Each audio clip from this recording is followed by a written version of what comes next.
families. As with all good parents, our families stop at nothing to help maximize their children's future. Because insurance funding for ABA has been essentially non-existent, for some families, this has meant going into bankruptcy. However, when legislation is pushed by the love of parents for their children, there is bound to be a change on the horizon. We went to Michigan's Capitol Hill to show our support for insurance coverage for these families, and we were moved by the stories of how autism has touched their lives. Families also shared with us how their lives would be forever changed if insurance covered the services that their children so desperately needed. We're here this afternoon with Bob Goujon at the Rally for Autism Insurance Coverage. And Bob, can you tell us how your life has been touched by somebody with autism? It has been a very difficult road. We have an 8-year-old son, Travis, and without insurance, we've had to pay an exuberant amount of out-of-pocket expenses and have had to stop treatments even at your facility at the Hope Center because we just of the affordability and the second mortgages and credit cards and any kind of money that you can find through fundraising and stuff. It's just been an absolute toll on a family and even extended family members trying to help out.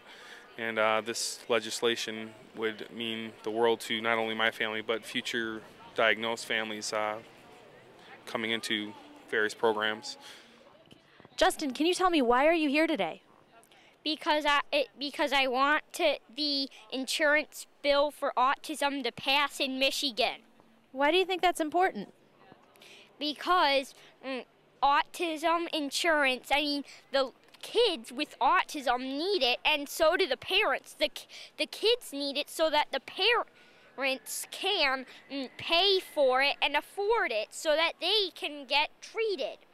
Why do you think it's important to treat kids with autism? So that they'll be able to join our world, kind of, really. Well, we live, breathe, and eat autism. Every day, all day. We are bankrupt and eating noodles every night for dinner. Not exactly that bad, but not good. It costs thousands of dollars, which we don't have, and we really need the support of these legislators to obviously do the right thing and help us out here. My mom's dad spent a lot of time and money getting my special therapy so that I could lead practice life. They had to cash in their retirement savings because our insurance didn't cover the service. I am here today to ask you to support the autism insurance bill. It will help families like ours. Well, I actually was diagnosed with Asperger's syndrome at age 27 and displayed a lot of characteristics of autism as a young child. And I know without the interventions that I received, I wouldn't be doing the kind of work that I'm doing today. And can you tell us, what would it mean for you and for other families in the state of Michigan if insurance actually covered treatments for kids with autism? Oh, I think it would be an absolute boon for all families who are struggling to make ends meet in this tough economy. And it's an essential treatment. It's just as essential as somebody with diabetes who needs his insulin. So it's immoral that insurance companies aren't covering autism. Yes, I have a grandson that has autism. He was diagnosed about 5 years ago. His parents took him to the University of Michigan for a diagnosis and turned in the bill to the insurance company for a diagnosis, about $10,000, and it was rejected. They had to pay it all out of their own pocket. But worse than that, they recommended about $80,000 worth of treatments each year. Obviously, not too many people can pay it out of their pocket, so they came to me. I'm a grandfather. I had to make a choice. Do I put my wife and myself in the poorhouse, or do I ignore my poor grandson? Nobody should have to make that choice. Professionals in the community also chimed in to show their support. You know, it's so important to have insurance companies cover children with the disorder of autism. Their families are paying for insurance, and a host of other disorders and diseases are covered. But the one thing that those families need is coverage for children with autism. Number one, it's devastating as a family to get that diagnosis, but once you get the diagnosis and you know that there's treatment out there, we shouldn't have a roadblock to that treatment. And by covering autism, we'll be helping about 14,000 children in the state of Michigan. It's discrimination not to cover them, and quite honestly, it's the right thing to do. Well, autism's a serious medical condition that should be paid for by insurance like any other serious medical condition. These kids are abandoned essentially by the insurance industry and many other funding agencies for no other reason than they have autism. There's lots of other kids with lots of similar problems that cost far more to treat, sometimes less effectively, that the insurance companies pay for willingly. Just because it's called autism, they don't get anything. The same kids with the same behavioral problems, let's say caused by a car accident, would be paid for. Their treatment would be paid for by insurance and for a long time, and the goals would be to get that kid back in school, to help them live functionally and independently. But if the same problems are caused by something called autism, you get nothing. The most moving moment of the day came from a speech delivered from a child who has since lost his diagnosis of autism. Does not sustain eye contact, demonstrates no expressive communication, unable to imitate sounds, seems to ignore people, tends to use toys in an unusual manner, arranges and lines up objects, observed walking on toes, spinning his body, hitting his own face with his hand, persistent hand flapping, significant developmental delays. Diagnosis, autism. Hello, my name is Sam, and I received a diagnosis of autism 8 years ago.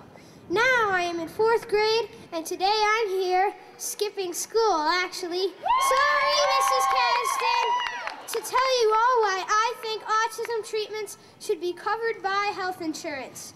Some people think autism isn't treatable. I say it is. When I was diagnosed with autism, many different doctors and therapists said I needed intensive intervention. There was a long list of recommendations.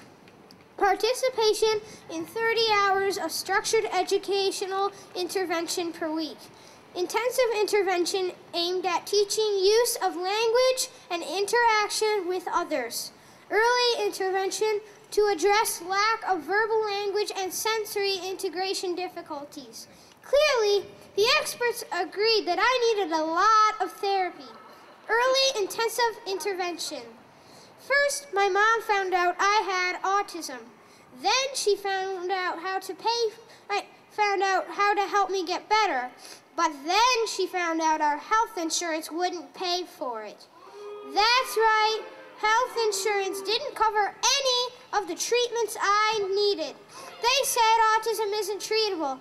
I say it is. Because of the treatment I received, I attend a regular school, I have friends, I have a bright future, and I'm able to stand up here and ask legislators to pass the autism insurance bills on behalf of all the kids who deserve to get better. Many people say autism isn't treatable. I say it is. Please support autism insurance legislation. If a child you love were diagnosed with autism, what would you say? Today on Spreading Hope, we're here with Ann Bresnai. Ann is the founder of a group called AIM, or Autism Insurance in Michigan. AIM is a group of parents, professionals, and other advocates who are working to ensure that autism legislation becomes mandated in the state of Michigan. Ann is also the mother of Jarrett, who is 8 years old and diagnosed with Asperger's syndrome. Thanks for coming today, Ann. Thank you for having me. Wonderful. Tell us about your family's journey with autism. What led you to become such a passionate advocate? Well, my son was 4 years old when he got the diagnosis, and we had actually called the insurance company to make sure that, the doctor we went to see was in our plan, that the clinic was in the plan, the hospital was in plan, and then we were pretty surprised when a couple months later we got the bill, called the insurance company and said, we called, this has to be a mistake, and they said, well, you didn't tell us it was an autism diagnosis. So, I just thought that that was our insurance company, but after I started talking to other parents and realized that it wasn't just our insurance company, that this was happening everywhere, I just thought it was wrong, couldn't believe that it was possible, that in the United States that one diagnosis could be completely excluded, and just decided it had to change.